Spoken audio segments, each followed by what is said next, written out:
টিকে দায়ী করছে যে এখানে রেলওয়ে ওভারব্রিজ এবং হাইওয়ে হওয়ার জন্য এখানে জল নিকাশি ঠিকমতো হচ্ছে না, এবং এখানে সরাসরি এমপিকেও দায়ী করছেন। কি বলবো? আমি এখন তো ভট্টাচার্যের বাড়িতে চলে যান, ওনার অত বড় বাড়িটা দেখবেন আর কাছে দেখবেন খালটার অবস্থা। কোন তৃণমূল কোন বিজেপির লোক আটকেছে আপনাকে সব করতে?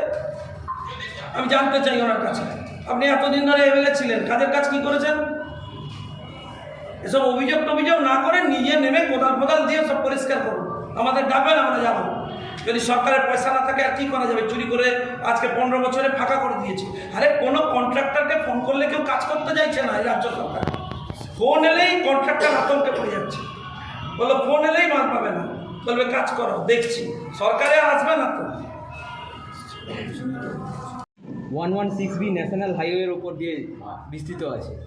আমাদের এখানকার সাধারণ মানুষের নিত্যদিনকার একটা আশঙ্কাজনক অবস্থা তৈরি হয়েছে, যেখানে প্রতিদিন প্রায় প্রতিনিয়ত একটি করে প্রাণ যাচ্ছে, নিরপরাধ প্রাণগুলো যাচ্ছে। তো সেই জায়গায় প্রশাসনের কোনো সেই রকম সদর্থক উত্তর আমরা পাইনি। সেই নিয়ে আপনি কি বলবেন? দেখুন, আমায় মার্জনা করবেন, চণ্ডীপুরে আমি শুনলাম নাকি ওসি বদলেছে। যদি অন্তত নিয়ম কানুনটা বদলায়। এরা তো তোলাবাজিতে অভ্যস্ত, এরা তো সিস্টেমে ঢুকে পড়েছে। পুলিশ এখানে দাঁড়িয়ে দাঁড়িয়ে স্পেসিফিক্যালি এই সমস্ত কাণ্ড কারখানা করছে। একটা আপনি দেখবেন যেখানে ফ্লাইওভার শেষ হচ্ছে সেখানে একটা অফিস বানিয়েছে। তো অফিসে বসে করেটা কি সারাদিন? যদি ট্রাফিক নিয়ন্ত্রণ না করতে পারে, যদি মানুষকে পরিষেবা না দিতে পারে, সারাদিন কোন ইটভাটা থেকে টাকা আসবে, কোন মদের দোকান থেকে মাল আসবে, কার পেছনে কাকে তুলে নিয়ে আসতে হবে, কোন নার্সিংহোম থেকে তোলাবাজি করতে হবে, কোন চুল ব্যবসায়ীকে চমকাতে হবে, এই সমস্ত জিনিস করে যাচ্ছে। আর 2.5 মাস কষ্ট করতে হবে, সরকার বদলানোর পর এর উত্তর দিতে হবে। যারা যারা করছেন, একজন তো করেছেন, 8 বছর ছিলেন ভগবানপুর থানায়, দেখেছেন তো, রুখে রাখা যায়নি। এখন চলে গেছেন নন্দীগ্রামে, বুঝছেন কি জিনিস। ফলে আপনাকে উত্তর আমরা ঠিক হিসাবে করে দেব, এবং আপনি যে প্রশ্ন আমাকে করেছেন সেটা পুলিশকে গিয়ে করবেন। সরাসরি পুলিশ ইনভলভ আছে। আমাকে তো, আমি একজন অফিসারকে জিজ্ঞেস করলাম যে বাবা মা পড়াশোনা করে পাঠিয়েছে, টাকা কি তৃণমূলকে দিতে হচ্ছে আপনাদেরও নাকি? এখান থেকে তৃণমূলে যাচ্ছে নাকি মা? বলছে দাদা আর বলবেন না, সে কষ্টের কথা। অবৈধ মদ ব্যবসা যে আগামী দিনে যাতে আমাদেরকে চণ্ডীপুরে চার্জশিট প্রকাশ করতে না হয়, আপনারা আমাদের ভারতীয় জনতা পার্টির যিনি প্রার্থী হবেন তাকে আশীর্বাদ করবেন, যাতে আগামী দিনে ভারতীয় জনতা পার্টির সরকার চণ্ডীপুরে তারা কি কাজ করেছে তার প্রোগ্রেস রিপোর্ট আগামী নির্বাচনের পর চণ্ডীপুরে প্রকাশ করতে পারে। সভা হয়েছিল, সেই সভা থেকে বিরোধী দলনেতাকে বেরিয়ে আসতে বাধ্য হয়েছে, এরকম একটা ঘটনা ঘটেছে। কোথায়? চণ্ডীপুর পঞ্চায়েত সমিতির যে বাজেট অধিবেশন হয়েছিল, সেখান থেকে চণ্ডীপুর পঞ্চায়েত সমিতির বিরোধী দলনেতা ওয়াক আউট করতে বাধ্য হন তারা। মানে আমাদের পঞ্চায়েতের বিরোধী দলনেতা। আমি আগেই বলেছি এটা সব পঞ্চায়েতের একই অবস্থা। সমস্ত পঞ্চায়েতে বিরোধীদেরকে কোনোভাবে এরা ইনক্লুড করবেন না কাজের ক্ষেত্রে।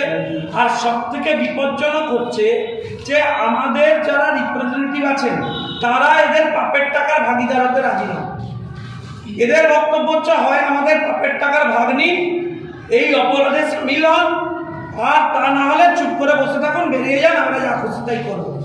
মানুষ বুঝেছে 15 বছরে তাই মাঠে কোনো উন্নয়ন দেখা যাচ্ছে না। টাকা চুরি আর লুটে নেওয়া ছাড়া এরা কোন পঞ্চায়েতে কি কনস্ট্রাকটিভ করেছেন আমি তো দেখার জন্য হাঁ করে বসে আছি। আপনারা খুঁজে পেলে আমাকে পাঠাবেন, আমরা তখন তার উত্তর দেবো। এরা কি কাজ করেছেন আমি জানতে চাই। আমরা আরটিআই করে জেনেছি যে এখানে কত কোটি টাকা অ্যালটেড হয়েছে, সেই টাকা থেকে কি কি কাজ হয়েছে, চুরি ডাকাতি হয়েছে, আসছে সে সমস্ত আসছে। অপেক্ষা করুন, একটা কাঠের 4.5 লক্ষ টাকা, 4.5 লক্ষ টাকা দিয়ে একটা হচ্ছে কাঠের ব্রিজ বানিয়েছে। আপনি ভাবুন, ওই যে বিদ্যালয়, এরা চুরির সীমা আছে। আরে গাছ লাগিয়েছে, গাছও চুরি করে দিয়েছে। চণ্ডীপুরের অবস্থা অত্যন্ত ভয়ঙ্কর জায়গায় নিয়ে গেছে, অত্যন্ত ভয়ঙ্কর জায়গায়। আর ইয়ে তো সিনেমা করছে, তার কোনো দোষ নেই। সে মনের সুখে ফ্লপ সিনেমা করছে, মানুষের উন্নয়ন লাটে উঠেছে, কি আর করা যাবে। আমরা আবারও আমাদের চার্জশিট হাতে নিয়ে মানুষের কাছে এটুকু আবেদন জানাবো যে আগামী দিন রাস্তার অবস্থা খুব খারাপ। এখানে মানুষ হচ্ছে প্রায় মৃতপ্রায় মানুষ রাস্তায় বেরোয়, হসপিটালে পৌঁছানোর আগে সেটাকে আমরা হারিয়ে দিই। আমরা আমাদের এই চার্জশিট প্রকাশ করে চণ্ডীপুরের মানুষের কাছে আবেদন জানাচ্ছি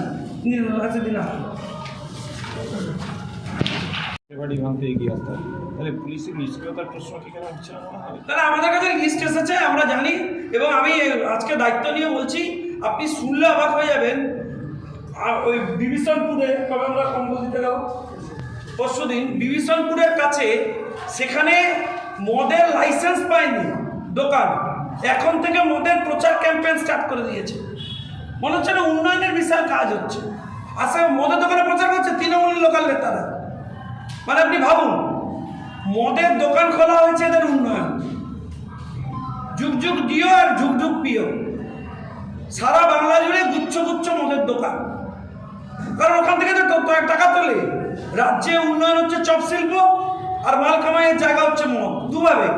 সারা রাজ্যে পার বোতলে 3 টাকা, কোথায় যায় খবর নেই। একটা দেশি মদ তৈরি হলে, বিদেশি মদ তৈরি হলে সেই বোতলে 3 টাকা তৃণমূলের কোন নেতার কাছে যায় খবর নেই। 400 কোটি টাকা সরকার কোন মদ থেকে তোলে খবর নেই। এখানে লোক মরছে মদ আর লটারি, এই নিয়েই তো চলছে। চণ্ডীপুরের নিকাশি ব্যবস্থা তারা, বিশেষ করে চণ্ডীপুর খাল যেটা, মরঘাট খাল যেটা, পূর্ব মেদিনীপুর জেলা পরিষদ থেকে তারা সংস্কারের কাজ শুরু করেছে। শুনুন, কোনো সংস্কার হচ্ছে না। নদীর পাড়ে চলে যাবেন, ওখানে তৃণমূলের এজেন্টরা পৌঁছে গেছেন, কোম্পানির নাম বলে দিতে পারি, সেখান থেকে প্রতি মাসে তোলা হচ্ছে। এবং রেশমি কোম্পানি, আমি নাম বলে দিলাম, সেখান থেকে তোলা ছাড়া কিছু হচ্ছে না। কোটি কোটি টাকার মাটির কেলেঙ্কারি, এবং আগামী দিনে বৃষ্টি হলে আবার ভেসে যাবে। এরা করছে কি, ঘুরে তো মাটি হচ্ছে বেআইনিভাবে বেঁচে দিচ্ছে। পাহাড় বাঁধানো যে উচিত সেগুলো তো করছে না। মানুষ তো যেতে মেরে সেতে মেরে, এবং যত অপরাধী, যত হচ্ছে বেআইনি কাজ কারবার এসব শুরু করেছে। আর এর অন্যতম মাথা হচ্ছে মানুষ। কারণ এখানে মনে রাখতে হবে, সব চণ্ডীপুর, ময়না, এরা ওয়েল কানেক্টেড। এই জোনটায় কোনো হচ্ছে সংস্কারের কাজ হয় না, পুরো বেআইনি কাজকর্ম করেছেন। এবং আমি আপনাকে বলছি, যে মাস্টার প্ল্যান হয়েছিল ভগবানপুরের উপরে ভিত্তি করে, সেই মাস্টার প্ল্যানের অনেক জমির ওপরে তৃণমূলের বহু গুন্ডার নেতা তাদেরকে জমি অধিগ্রহণ করে বসিয়ে দিয়েছে। এখন সেই মাস্টার প্ল্যানে কাজই করা যাবে না, নতুন মাস্টার প্ল্যান আপডেট করতে হবে। আমরা চাই ভারতীয় জনতা পার্টির সরকার এলে অবিলম্বে আগে আমরা ওই নিকাশির মাস্টার প্ল্যান নিয়ে কাজ করব, এবং প্র্যাকটিক্যালি তা করবো। এরা তো এর আগে বলেছিল ঘাটাল মাস্টার প্ল্যান করবে, সর্বনাশ করে দিয়েছে পুরো কেলেঘাইটার। মানে যা প্ল্যানিং ছিল, সেই প্ল্যানিংয়ের 12টা বাজিয়ে সমস্ত জায়গা তৃণমূল কংগ্রেসের নেতারা কোটি কোটি টাকায় বেঁচেছে, না হলে জবরদখল করছে। তার জন্য আজকে মানুষকে ভুগতে হচ্ছে। কেলেঘাইতে যেখানে দেখা যাচ্ছে প্রচুর পরিমাণে ইটভাটা গজিয়ে উঠছে, এবং বিভিন্নভাবে রাস্তার পাশে দোকান বসিয়ে দেওয়া হচ্ছে রাতের অন্ধকারে। রাজ্য সরকারের নির্দেশ থাকা সত্ত্বেও কিন্তু সেগুলো আবার দিনের পর দিন এবং রাতের পর রাত গজিয়ে যাচ্ছে, এবং যেখানে খাল সংস্কারের বড় সমস্যা জায়গা দাঁড়িয়ে জল নিকাশি ব্যবস্থা, সেই জায়গাটা কী ভাবছেন? বিষ্ণুদা, আপনাকে আমি বলছি, এই চণ্ডীপুর বাজারে ভারতীয় জনতা পার্টি করে কর্মীরা তাদের দোকানের ওপরে 3 ইঞ্চি 4 ইঞ্চি ডিভিয়েশন ছিল, ওই ওপরে ছাউনি হয় না, ওইটা করে দিয়েছে। আপনি শুনলে অবাক হয়ে যাবেন, এই রাজ্য সরকার হচ্ছে হাইকোর্ট পর্যন্ত জনগণের টাকা খরচা করে অর্ডার করতে গেছিল ওগুলো ভাঙবে বলে। আমাদের ছেলেরা বলেছে ভেঙে নেব। অথচ আমি আপনাকে বলছি, সমস্ত বেআইনি ইটভাটা থেকে মাসোয়ারা তুলছেন এনারা। সরকারি জমি নদীর পার ভেঙে যাচ্ছে, কোনো প্রোটেকশনের ব্যবস্থা নেই। প্রত্যেকটা ইটভাটা অপরাধীদের আঁকড়াখানা হয়েছে। প্রত্যেকটা ইটভাটার যে সমস্ত জোন, যে নদী পাড়ের জোন, সেই সমস্ত জোন বিপজ্জনক দিকে চলে যাচ্ছে। ক্ষতিগ্রস্ত হবে কারা? এই বেআইনি ইটভাটাগুলো থেকে। আমি আইনি ইটভাটা নিয়ে আমার কোনো প্রশ্ন নেই, আমার প্রশ্ন এটা নিয়ে আপনার কি স্পেসিফিক প্ল্যান? কারণ এখানে কোনো প্ল্যান হবে না। এখান থেকে তো তোলা তৃণমূল, এখান থেকে তো মাল তুলছে, এবং সর্বনাশ হচ্ছে তো সাধারণ মানুষের। আজকে নদী পার বাঁধানোর কোনো প্ল্যান নেই, নদী সেচ করবার কোনো অ্যাকশন প্ল্যান নেই। এবং শুনে নিন, আমাদের যে জনপ্রতিনিধিরা আছেন তাদেরকে কাজ করতে দেবে না। তারা যদি পঞ্চায়েতে ঢুকে এইসব বলে, তাদেরকে মেরে ওখান থেকে বের করে দেয়, তাদেরকে বাদ দিয়ে মিটিং করে। আপনি বলুন উন্নয়ন মানে কি?